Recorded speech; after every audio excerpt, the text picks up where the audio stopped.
That's a 2014 Chevy Cruze LT window regulator job. We ordered the window regulator without the motor, and this was basically what was happening. This carnage, as you saw. There's no fixing that.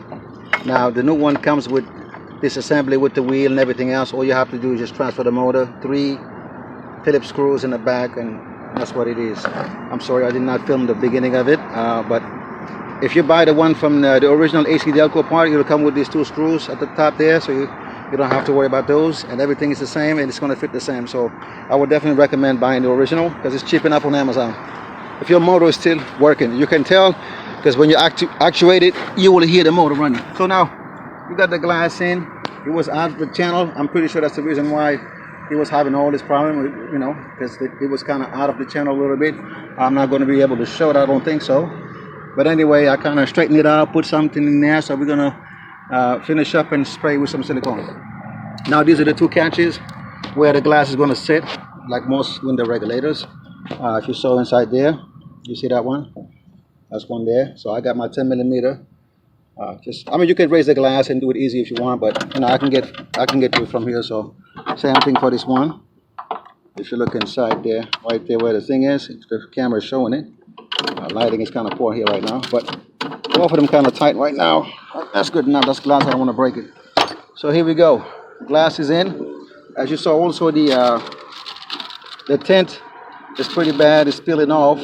I will advise the customer to just rip it off completely and just trying to, you know, do a better job next time, because that would definitely cause some problems.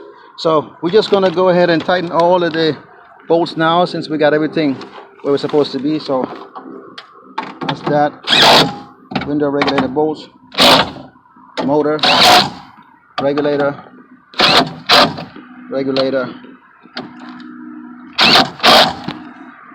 It should be it. Let's check to make sure the glass is sitting where it's supposed to be. You always gotta make sure that. As you saw here, we're kind of off the channel a little bit there. So put a little screwdriver. Make sure we take it out of there. There you go. Make sure you're in the groove now. Are you seeing it? All right.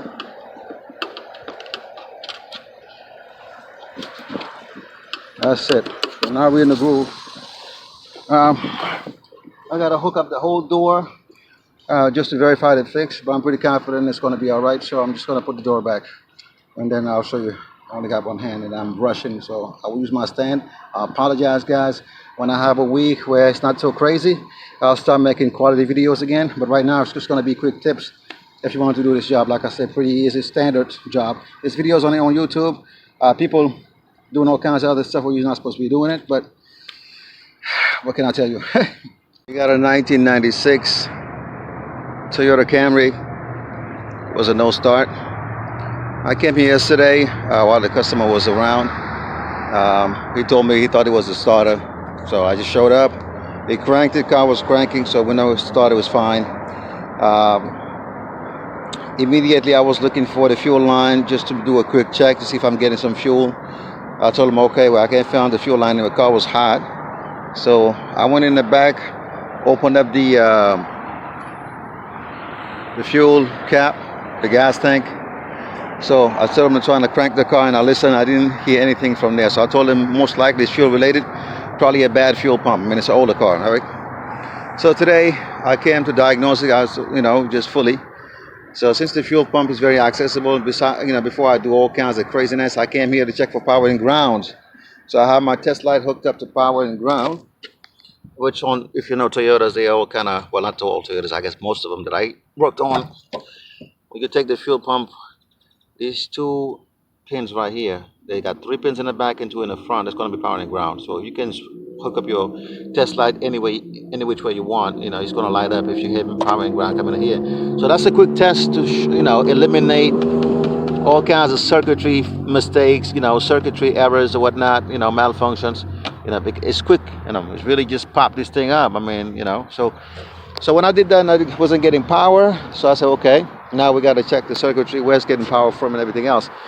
If you notice on these cars also, they have an EFI fuse and an EFI relay. I think is controlling both the what you call it, the fuel pump and the injectors and the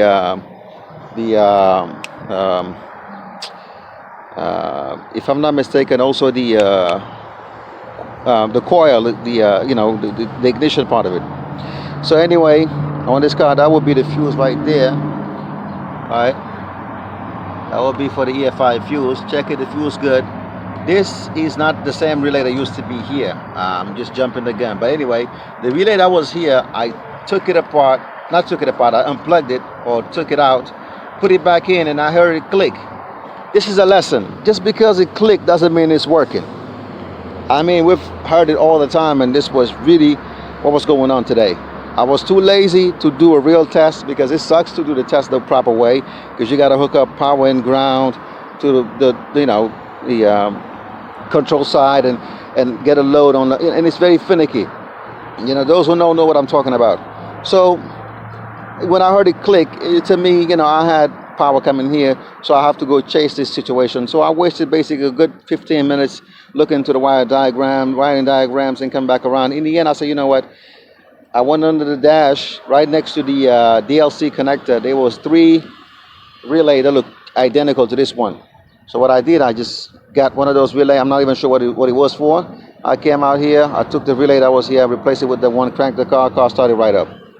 So the moral of the story is, I guess you got to be thorough, or else you're just going to waste a lot of time diagnosing cars. That's a lesson for me, really. Sometimes I feel like some of the customers not going to pay me for my time, and I feel very lazy. And ultimately, I think it backfires on me, so that's just my message. If you're going to do it, go all the way, honestly, that's what it was. I could have really, but when I heard the click, honestly, I thought, hey, it's clicking, it must be good. No. All right, guys, so matter of fact, let me just start the car for those skeptics, maybe. And first of all, I gotta put these things back together quickly here. So we're gonna going in here, right on, close that. And we're gonna have click. All right. All right, anyways, just start the car and I'll put things back together. All right, here we go. It was a no start, and now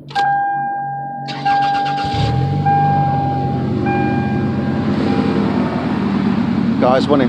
As you saw, car was stranded here. We're in the parking lot of a mini mall, and now the customer can go home. No pause required.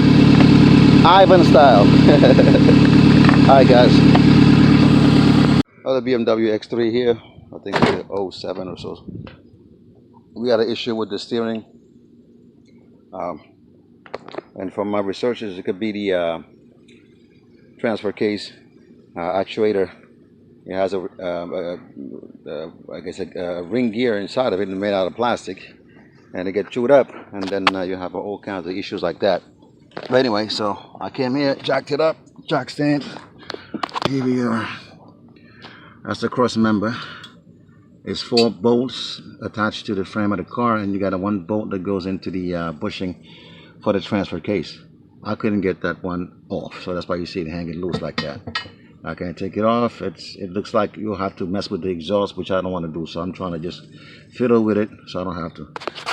The actual actuator, nothing like that.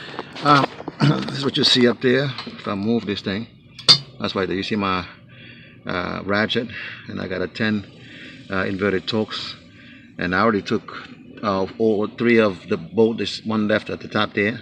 Lowered the transmission as much as I could. The transfer case as much as I could, so I can get to the top bolt right there, the one to the right, and that's what's left of it. And we're going to take it out of here, take the connections out, of course, the connector, and I'm probably going to go in the house, try to see if I can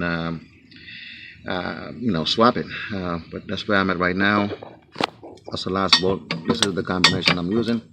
I'm trying to get it with my ratcheting wrench, but the angle was not right. I'm sure if you have more tools, you can get it easier, but this is it, working what I got there. So anyway, I'm going to pause it here. I'm going to try to yank this thing out of there, and then we'll see what happens. Alright, let's get ready to take it out, but I did not plan for that. I'm actually losing whatchamacallit, the transfer case fluid as I'm yanking it out. That's something that I did not plan for. I don't think I seen that coming, but either way,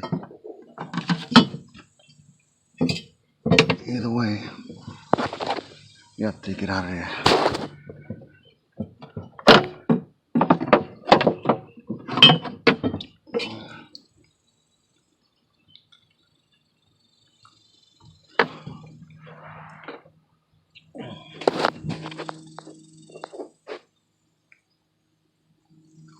And there you go. Ouch. Alright, let's go take it in the house because it's too hot here. You're gonna see once we pop these screws out and see what we see. Alright, so I got it taken apart. You got the motor, you got, I guess this side would be the gear that we were talking about. As you can see, it's completely marred up, and this is what's causing the problem supposedly. So we got a new one, cost $5. I'm gonna put it in and see what's going on.